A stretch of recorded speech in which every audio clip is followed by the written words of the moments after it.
Back out with the bucket blitz and the little bells from the Salvation Army being rung, trying to raise some money here on Daybreak.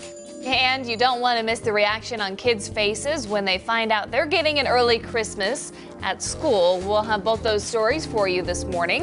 It's Thursday, December 19th. Welcome back to Daybreak. I'm Lauren Barnes. And I'm Joe Morano, having some fun on this Thursday as some kids are back in school, but getting set for like one more day.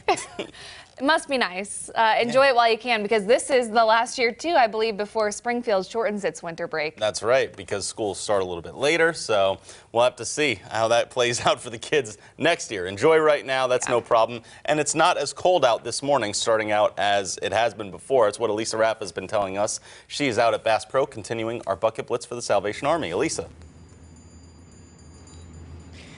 Yeah, good morning, guys. I really bundled up because, you know, we are out here for an extended amount of time. So even though temperatures are getting better, I still got the snow pants and multiple layers on just because we're out here for a long amount of time. But I can tell you it feels better. I can actually feel my toes this morning, so actually doing good.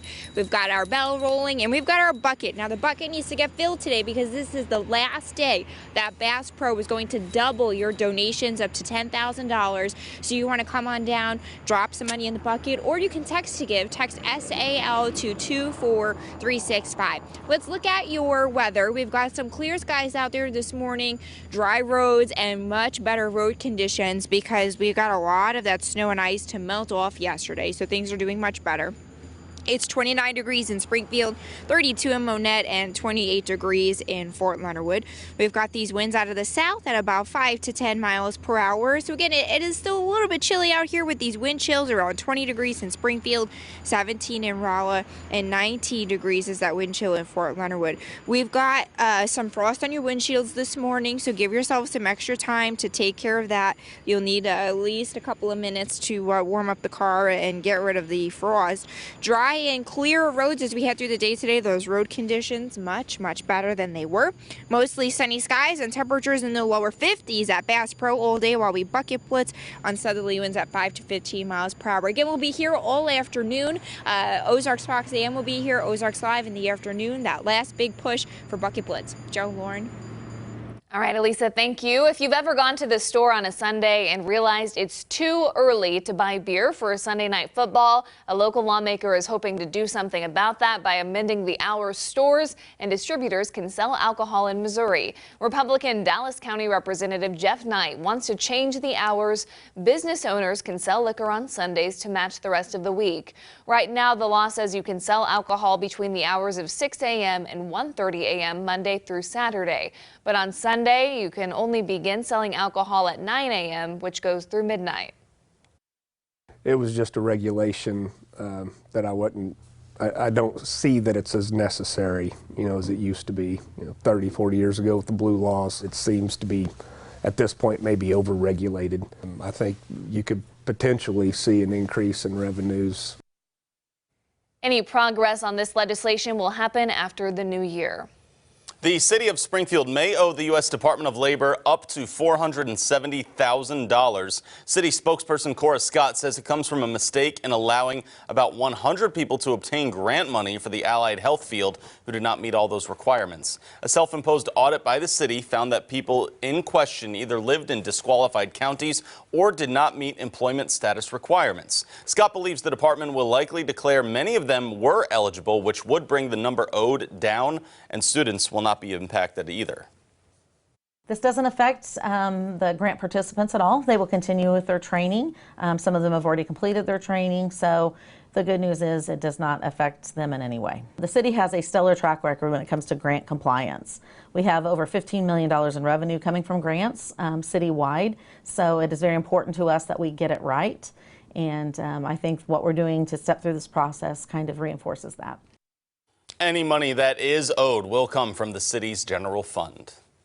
Taking you around the region, medical marijuana is booming in the natural state, and as Missouri prepares for the same business, local employers may have some questions and concerns. 14 dispensaries are currently operating in Arkansas, with 18 more to go, and already sales have exceeded expectations at about $25 million. Voters in Missouri made this the 33rd state to legalize medical marijuana, and employers are preparing for this uncharted territory.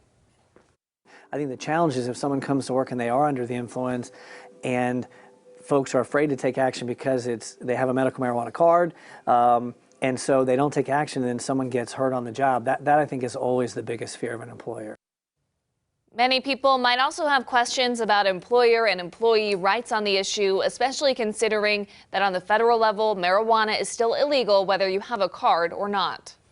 First responders and medical staff in Northwest Arkansas are getting some cutting-edge training thanks to a grant from the Arkansas Department of Health. The Northwest Medical Center in Springdale has new training equipment, which includes a simulation lab with mannequins and simulators. It's the closest professionals can get to working on real-life patients. Practice is really what a lot of them need, and they need the opportunity to be stressed for crisis situations, and you don't always have that in their school settings. This type of training is especially important for nursing and paramedic students who don't always get trauma exposure. This is also the only hospital-based simulation lab in Northwest Arkansas. It'll open up officially in January.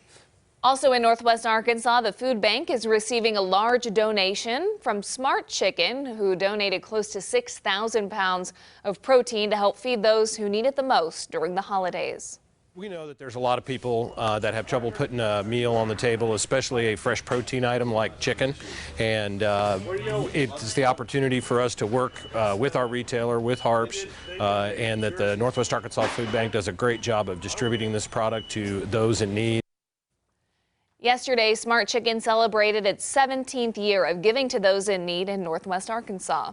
All right, Christmas is coming, but it's already here for more than 1,000 Springfield children. Color 10's Nija McDonald is here to explain more on James River Church's Season of Giving. Nija.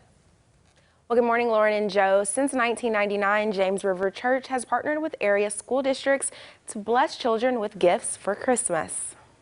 It's the season of giving at James River Church, which means some Springfield boys and girls are receiving an early Christmas surprise. Honestly, this is one of my favorite things that we get to do all year. It's so much fun. Wells says more than 1,000 students will receive a gift. We want them to know that they're loved by someone, ultimately that they're loved by God, and it's just such a privilege to see their faces come alive and to give them hope and encouragement, just that they're seen. This is the 20th year James River Church has partnered with area school districts. But Wells says the initiative is more than just gift giving.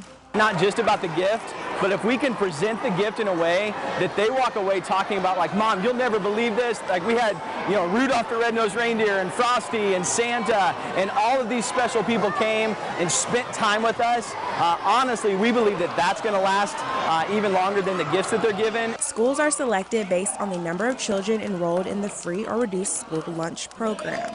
We have 404 students in our school.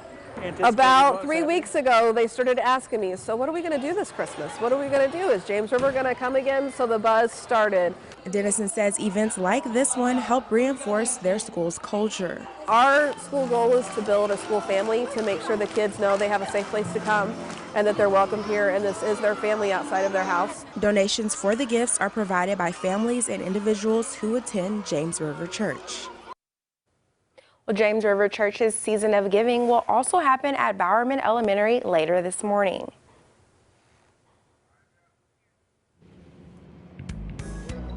We've been bucket blitzing for 4 days now, and it's truly been an honor to give back to the community and try to do our part. But man, when they say blitz, they meant it. I'm about dead. Time for a nap. We'll do weather right after the break. From Color 10 Ozarks First, Lauren Barnes, Joe Morano, and weather with meteorologist Elisa Raffa. This is Color 10 News Daybreak.